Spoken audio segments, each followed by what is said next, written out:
जय श्री राम। मित्रों, जीवन में साढ़े साती सभी को आती है, चाहे जातक दीर्घायु हो, मध्यम आयु हो या अल्प आयु हो। शनि की साढ़े साती को समझने के लिए सबसे पहले हमें चंद्र कुंडली बनानी होगी। इसके बाद शनि की गोचरीय स्थिति पर ध्यान देना होगा। चंद्र कुंडली इसलिए देखेंगे कि चंद्रमा जातक है। चंद्रमा ही जातक की इस ब्रह्मांड में पहचान के रूप में आईडी है। चंद्रमा ही राशि है और साढ़े साती सिर्फ जातक को लगती है, यानी राशि को लगती है।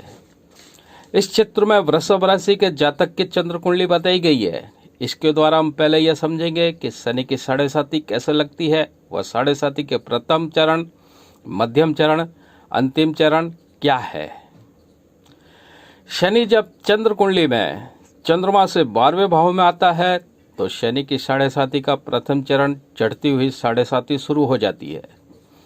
शनि जब चंद्र कुंडली में चंद्रमा के साथ होता है तो यह साढ़े साती का मध्यकाल होता है। वह चढ़ती हुई प्रथम चरण की साढ़े साती समाप्त हो चुकी होती है और द्वितीय चरण की साढ़े साती की शुरुआत होती है।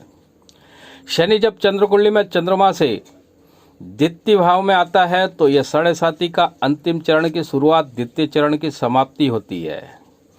शनि जब चंद्र कुंडली के तीसरे भाव में होगा तो यह शनि का अंतिम चरण भी समाप्त हो जाता है और शनि की साढ़े साती पूर्ण रूप से समाप्त हो जाती है।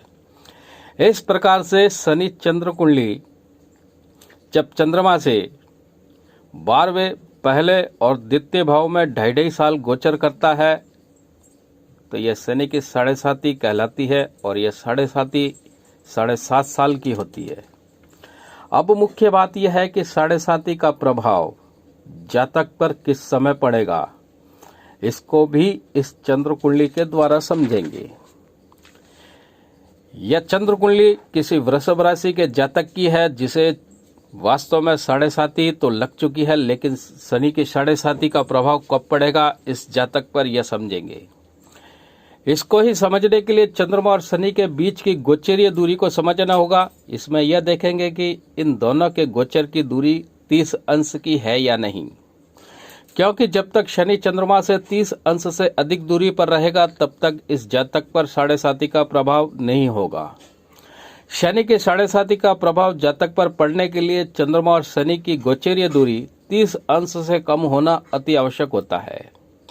इसलिए एक साथ एक ही समय में एक ही राशि वाले जातकों को साढ़े साती लगती है तो लेकिन सभी को एक समान साढ़े साती का प्रभाव एक जैसा एक ही समय पर नहीं होता। गोचरीय दूरी को देखने के लिए हम पहले शनि और चंद्रमा के अंशों को देखेंगे, जैसा कि इस कुंडली में बताया गया है। प्रत्येक भाव, प्रत्येक राशि 30 अंश की होती है तो 2 भाव, 2 राशि 60 अंशों की होगी। इस चंद्र कुंडली में चंद्रमा वृषभ राशि में 28 अंश पर है, शनि मेष राशि में 2 अंश पर है। चंद्रमा अभी 2 अंश और चल करके इस राशि को पार कर लेगा, जबकि शनि 28 अंश और चल करके भाव राशि को पार करेगा। तो अब हम चंद्रमा के 28 अंश जो कि वो पार कर चुका, शनि के बचे हुए 28 अंश, इन दोनों का योग करेंगे। इन दोनों का योग करने पर जो प्राप्तांक होगा हमें वो 56 अंश होगा। इसका यह अर्थ हुआ कि चंद्रमा और शनि के बीच की गोचरीय दूरी अभी 26 अंश की है, 56 अंश की है। तो यह 56 अंश 30 अंश से अधिक है। अब यह दूरी कितनी अधिक है इसको ज्ञात करने के लिए हम 56 में से 30 को माइनस करेंगे तो हमें जो प्राप्त होंगे वो 26 अंश प्राप्त होंगे।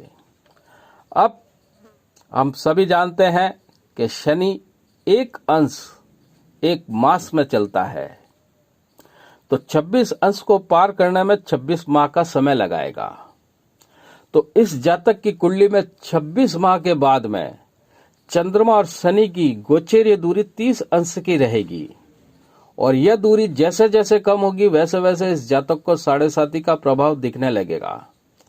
अर्थात इस जातक को साढ़े साती तो लग चुकी, लेकिन साढ़े साती का प्रभाव ठीक 26 माह के बाद दिखाई देगा, इससे पूर्व नहीं।